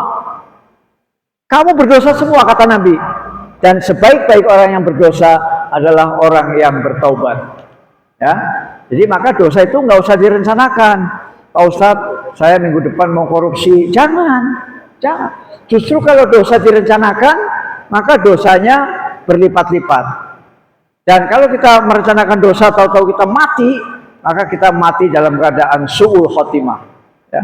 Jadi yang pertama jawabannya adalah bahwa itu adalah sabda Nabi Muhammad SAW. Hadisnya sahih, Pak, sahih. Bahwa satu umroh menghapus dosa umroh berikutnya. Kemudian yang kedua, kita semua Pak, kiai, ustadz, mubalik, orang awam itu semuanya berdosa. Cuma dosanya ditutup oleh Allah. Sehingga para ulama mengatakan seandainya dosa itu berbau, Bapak nggak bakal dekat dengan para kiai, nggak mau dekat dengan para ustadz. Kalau dosa itu berbau, tapi dosa itu ditutup sama Allah, ditutup, ya. Jadi makanya di antara kita ini tidak ada yang suci, tidak ada. Maka kita jangan merencanakan dosa, jangan, ya. Karena dosa itu otomatis kita laksanakan, kadang nggak sengaja, kadang terpengaruh kawan, kadang terpengaruh istri, kadang terpengaruh suami, ya. Terpengaruh suami bagaimana? Misalnya seorang perempuan nikah dengan seorang laki-laki yang Nasrani, yang dia baru masuk Islam. Setelah masuk Islam, kawin, nikah. Setelah nikah, Dek, kamu kan istri saya, harus nurut saya, buka jilbab. Misalnya begitu. Mau nggak buka jilbab? Diperintah oleh suami yang baru mu'alaf. Mau nggak? Ya jangan mau. Ya. Jadi dosa itu macam-macam. Bisa pengaruh suami, bisa pengaruh istri, bisa karena pengaruh konco lama, sahabat lama, yang misalnya dulu sama-sama minum, kemudian bilang lagi, bro, lama udah pesuo, ayo sini, kita minum lagi. Itu dosa juga. Nah, jadi dosa jangan direncanakan, jangan. Ya, jangan. Kita berdoa kepada Allah mudah-mudahan tidak berbuat dosa. Silakan yang lain, pertanyaan? Ada ibu-ibu yang mau bertanya? Tanya apa saja, pokoknya seputar haji.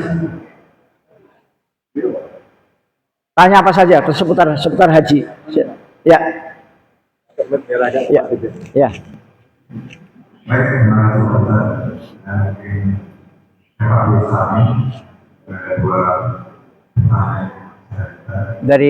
Dari kelurahan mana, Pak?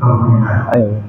Pertama masalah awal tadi, andainya kita baru 3 putaran lebih dikit dan di dalam ada perpunyaannya, 3,5 baru bakal, kemudian sekarang duduk dan mulai lagi. Ya. Nah kita lanjut kita kembali ke 3 langsung depan, karena 3 itu lebih besar. Nah itu pertama. Yang kedua, sebenarnya jabatan juga dan itu ada pernyataan yang Iya. bahwa muslim ini tidak dikenakan pajak. Betul. Karena muslim. Tapi karena kita ini semuanya pajak. Iya. Hukumnya bagi pemimpin kita termasuk kita aparatnya. Itu banyak motong pajak. Iya. Nah, apa yang hukumnya? Ya. Ada 2 pertanyaan. Yang pertama pertanyaan masalah haji, yang kedua pertanyaan masalah politik. Nah, yang politik mungkin saya nggak jawab itu. Ya, saya jawab yang haji saja. Jadi kalau kita sudah dapat 3 putaran, kemudian kita mau keempat, Bismillahirrahmanirrahim, Allahu Akbar. Kita mau keempat ini. Mau keempat sampai di Hijri Ismail kentut. Ya, maka kita wudhu lagi. Nah, setelah wudhu kita kembali lagi. Kembali lagi apakah mengulang dari nol? Tidak. Tidak mengulang dari nol, tidak. Tapi meneruskan kekurangannya. Jadi tadi berarti baru dapat 3. Baru dapat 3 berarti kita nambah 4. Jadi mulai keempat. Ya, mulai keempat. Dengan 3 tadi kan masih jauh kan? Ya, ya pokoknya kita misalnya dapat 3,5. Itu dianggapnya 3. Ya, yang setengahnya belum berlaku. Ya, yang setengah itu nggak dihitung. Hangus. Yang keempat lah ya. Ya, jadi kita mulai lagi keempat dari Hajar Aswad. Ada lagi pertanyaan tentang haji? Ya, silakan.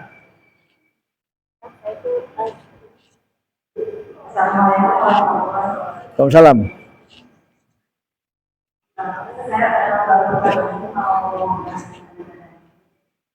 Dari orang-orang itu apa yang kita lakukan di sini selama edukasi di sana, Ya. Ya. Ya. Kalau menurut Al-Quran dan As-Sunnah dan menurut para ulama yang saya baca, baik itu mazhab Syafi'i, mazhab Hambali, Maliki, Hanafi, tidak ada keterangan yang sahih. Tidak ada keterangan yang sahih yang mengatakan bahwa haji itu adalah ladang pembalasan, nggak ada. Itu justru bid'ah. Itu justru berbahaya, ya. Kalau ini sampai diyakini, maka orang yang mau haji takut. Oh, aku mau haji lah, nanti dibalas Allah di sana. Ya, jadi itu salah, Bu. Itu salah. Jadi itu tidak benar. Itu tidak benar. Nah, tapi kalau kita dalam haji kemudian misalnya haji ya, kita haji nih, haji. Tahu-tahu misalnya di jalan kita sombong, ya. Ada pengemis kemudian, mikir, kamu miskin dekat saya. Nah, itu berarti dosa kita yang baru. Dosa kita yang baru akan dibalas langsung di tanah suci. Dosa yang baru itu loh, dosa yang baru. Nah, maka di tanah suci kita jangan sombong, jangan takabur, karena kalau kita di tanah suci sombong, takabur, balasannya kontan. Ya, balasannya kontan. Yaitu biasanya kita nanti tersesat. Nggak bisa keluar. Mana pintu ini?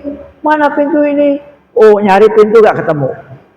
Misalnya tadi kita waktu masuk pintu 78. Pintu 78. Pas kita habis berbuat dosa, habis sombong, habis takabur, kemudian kita tersesat, kita nyari pintu 78 nggak ketemu.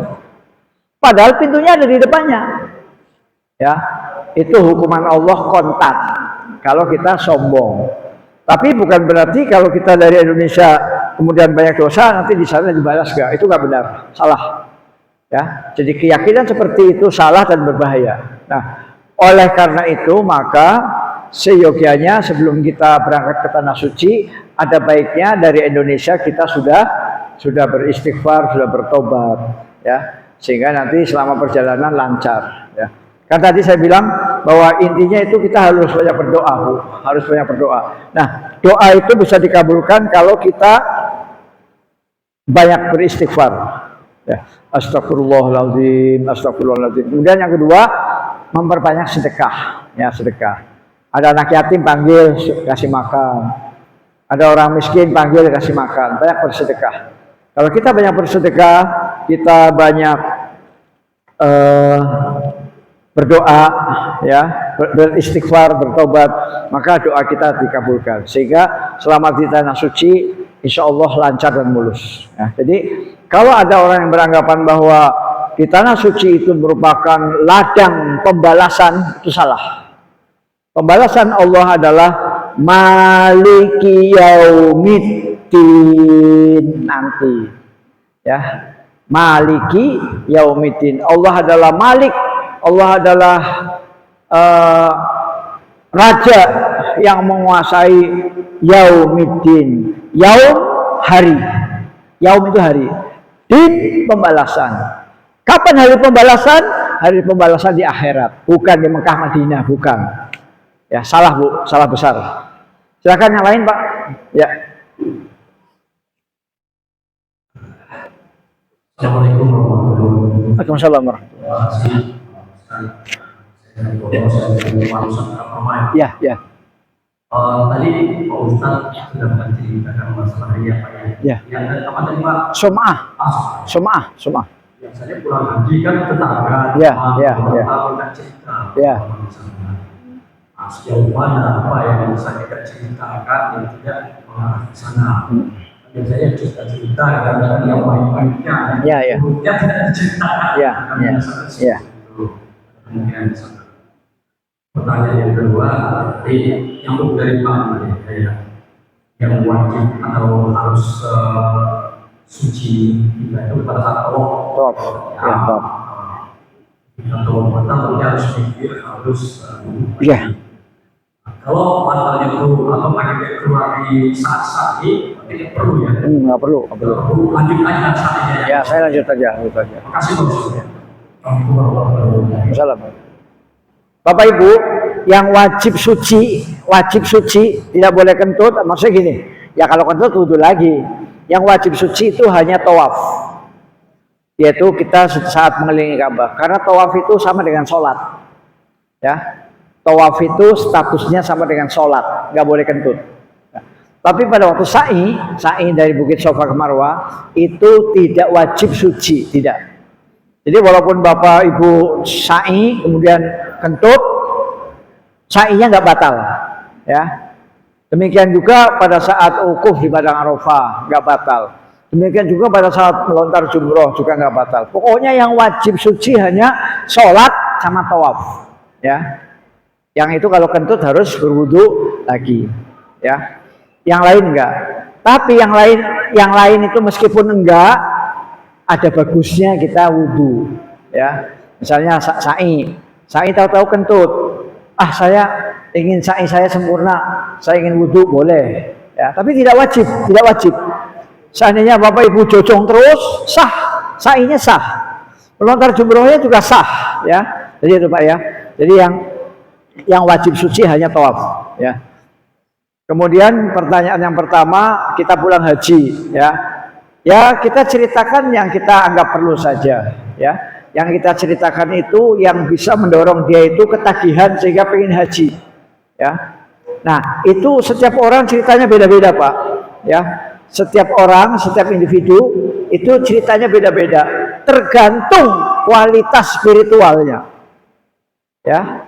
Cerita Bapak ini nanti pulang haji dengan cerita Bapak ini beda. Ya, makanya tergantung kualitas spiritual. Kalau kita selama haji betul-betul mengikuti tuntunan Nabi, ya, menghindari dosa, menghindari maksiat, kemudian tidak perang mulut, tidak cekcok, ya. Wala jidala wala rafasa wala fusuk. Maka insya Allah Bapak akan merasakan nikmat di setiap momen-momen manasik, ya. Baru naik pesawat sudah menangis. Ya Allah, terima kasih ya Allah, saya bisa berangkat ke tanah suci. Kemudian pesawatnya mendarat di Jeddah, menangis lagi. Ya Allah, terima kasih ya Allah, saya bisa mendarat di tanah suci. Setiap momen itu bisa menangis. Dan itu nikmat. Dan itu tidak bisa diungkapkan kepada orang lain. Pokoknya ceritakan saja nikmat. Nah, gitu ya. Nah, kemudian cerita-cerita yang umum boleh saja, misalnya ada, yang penting jangan ribah, Pak ya, jangan ribah. Ya, misalnya saya dan istri tersesat, kemudian tahu-tahu ketemu polisi, ketemu askar, kemudian saya disuruh istighfar, saya suruh ini, itu boleh aja, ya. Jadi yang penting untuk tidak membanggakan diri, ya, tidak membanggakan diri. Memang itu ngomongnya harus hati-hati, Pak, ngomongnya harus hati-hati. Jangan sampai kayak sok-sokan itu. Oh, enak haji, saya juga nanti mau haji lagi. kemudian pokoknya apa kayak saya lah. Nah itu kita ungkapannya harus hati-hati ya. Jadi kalau bisa kita ceritakan tentang pengalaman spiritual ya, betapa enaknya sholat di Masjidil Haram, mendengar suara azan ya. Ya pokoknya tiap orang ceritanya beda-beda Bu. Ada yang wah di Mekah mau merokok susah, itu nggak usah ceritakan tuh masalah merokok itu ya, nggak usah. Oh di Mekah itu harga rokok mahal, sepak 100.000 gitu ya, nggak usah ceritakan. Ya. Pokoknya cerita-cerita yang kenikmatan beribadah ya. Ceritalah kenikmatan beribadah. Dah itu aja. Walaupun itu nggak bisa diungkapkan Bu, nggak bisa. Kenikmatannya tawaf, kenikmatannya sa'i, kenikmatannya wukuf itu nggak bisa diceritakan, nggak bisa. Dengan kata-kata itu nggak bisa, karena itu hanya bisa dirasakan oleh qalbu, ya, gitu Pak. Jadi yang penting Bapak mohon kepada Allah, ya Allah, jagalah hati saya dari riya dan sum'ah. Udah, minta aja kepada Allah. Kalau sudah minta kepada Allah, nanti kita ngomong apa saja, insya Allah selamat, insya Allah. Ya, jadi karena apa? Yang bisa menjaga hati kita Allah. Yang bisa menjaga hati kita Allah. Maka kita berdoa, ya Allah, bersihkanlah hati saya dari riya dan sum'ah. Ya Allah, bersihkanlah hati saya dari riya dan sum'ah. Yang bisa menjaga hati kita Bu, yang bisa menjaga hati kita hanya Allah. Ya, itu aja Pak. Banyak berdoa saja. Cerita silakan aja cerita, nggak apa-apa. Otomatis kan pulang haji kan banyak tamu datang kan. Apa kabar Pak? Alhamdulillah. Ya. Cerita, nggak apa-apa cerita. Ya. Cukup Pak ya. Waktunya sudah habis. Mudah-mudahan bermanfaat apa yang saya sampaikan. Dan saya doakan semuanya mudah-mudahan diberikan kesehatan, kemudian lancar dan memperoleh haji yang mabrur. Amin ya rabbal alamin. Wabillahi taufiq wal hidayah. Assalamualaikum warahmatullahi wabarakatuh.